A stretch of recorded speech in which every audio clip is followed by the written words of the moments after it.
So this is the personified representation. So Mother Nature, Father Culture, and the individual. Okay, so now imagine that that's sort of your primary, as a primate who's striving towards linguistic representation, that's kind of what you've got to work with. As far as you're concerned, that's the primal structure of the cosmos. So there's you, that's the individual, there's your mother and nature, there's your father and culture, and wherever you are, that's what there is, and that's what you've got to work with to begin with. Okay, now, you know evolution is a conservative process, and so what that means is that it's not a radical renovator. Usually what evolution does is cobble something new onto something old while the old is conserved. So for example, you have mechanisms way down in your neurological systems that enable you to do things like detect snakes with incredible rapidity and jump out of the way. Those are reflexes, and same reflexes, similar reflexes that are operative, say, when you put your hand on a hot stove and jerk it away before you even know it's hot. So the reason you can do that is because your body has conserved incredibly primitive neurological loops, say when you jerk your hand away from a stove, that only run from your hand to your spinal cord and back. So they're super fast, but you know they can't do much. They can jerk your hand away, which is enough if it's burning. It's a good thing to have conserved.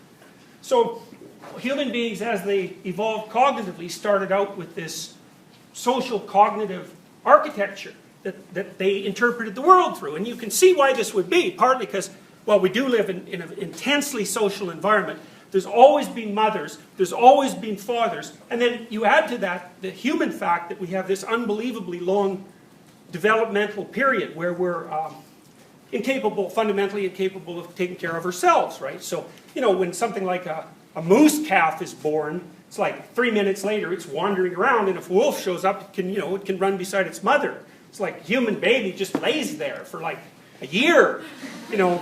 And part of that is because, you may not know this, but for a mammal of our size, we should have a gestation period of 2 years. So when those of you who are women have children in the future, and you know, at 9 months you're pretty damn sick of this, you might well thank the structure of the cosmos that you don't have, 15 more months to go, because that's how long the baby should remain in utero.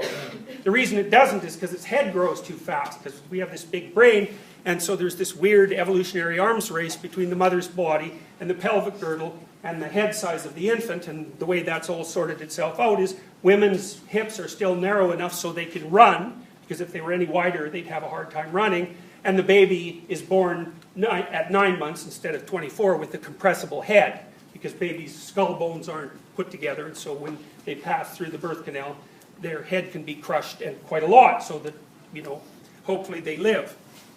So, anyways, we have this incredible period of dependency. After that, it's abject dependency for the first while, but then you're really not, I don't know how long it takes people to really get up and going. It's like, well, 18 we'll say, but of course that's complete rubbish. It's more like 30. So there's a very long dependency period. And so that's all the more reason why we would tend to view the world as, mother, father, and then expand that out into our conception of the cosmos. And here seems to be how people did it. So it's a complicated association to manage, but I think the best way of managing it is to think of the figure of Mother Nature, and that would be Mary here, it would be Isis there. Now, nature is a funny thing, because I don't want you to think about nature the way that modern people think about nature. I want you to think about nature as that which lurks outside of culture. So imagine in the typical tribal scene, or let's say in the typical rather primeval village or gathering, there's a domain that people inhabit that they're sort of comfortable with. That's where all the people are, that's where the dominance hierarchy is, and then that's sort of surrounded by God only knows what.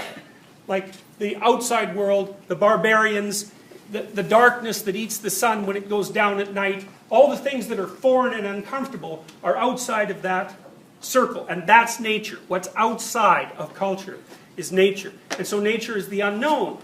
And then what's inside is culture, that's the known. And that actually turns out to be, weirdly enough, even though it's a worldview that's predicated on this underlying social cognitive structure, it turns out to be a worldview that's unbelievably useful, because it happens to map onto the structure of subjective experience extremely well.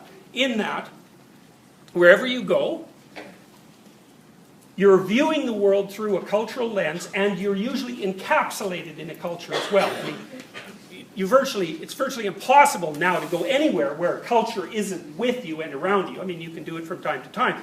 But even if you manage that, it's still inside you.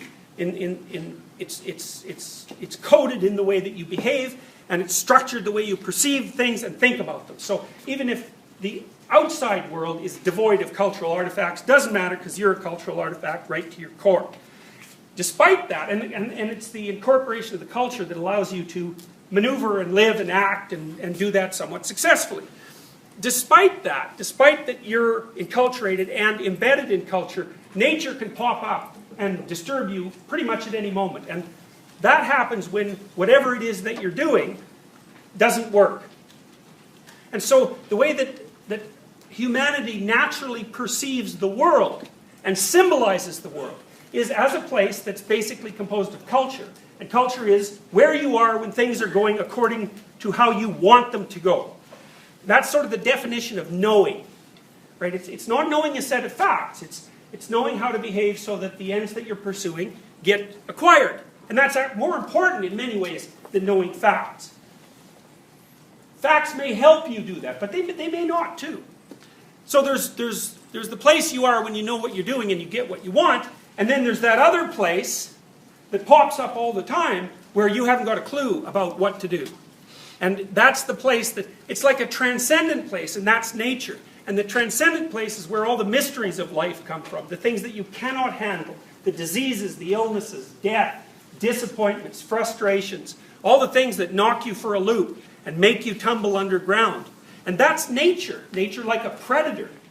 And it's a strange place, nature, because on the one hand, it gives, because nature is the source of all things, given that it's the source of all new things. But on the other hand, it takes away, because it surrounds you and because it transcends your knowledge, it's eventually what kills you.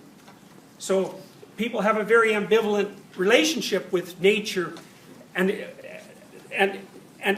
with nature because of its bifurcated and paradoxical existence. Culture is the same way. I mean, in formal logic, a thing can't be one thing and its opposite at the same time. In these mythological categories that are derivatives of social cognition, things are what they are and their opposites at the same time, just as you're a beneficiary and a victim of culture, and a beneficiary and a victim of nature. So, now, part of the reason I'm telling you this is because it's very complicated to grasp, but what's happened with you neurologically in part is that the part of your brain that evolved to deal with things like predators and dangers, things that are emanating from nature that would directly threaten you. Once those things became abstracted so that they could became sophisticated enough so that they could handle abstractions, instead of dealing with things like Predator A or Predator B or Predator C or danger situation A, they got sophisticated enough to deal with the class of those things. And so human beings, instead of perceiving a dangerous animal or a dangerous place, started to be able to perceive danger as such and to conceptualize danger as a class of events. But the same circuits that originated to do things like take care of, to make sure that you knew where the snakes were coming from, are also the circuits that now enable you to conceptualize danger in the abstract and to deal with it one way or another. Potential future danger, danger now, the fact of danger as an existential reality. All of that. Only human beings can conceptualize the class of all dangerous things. And part of that's associated with nature. So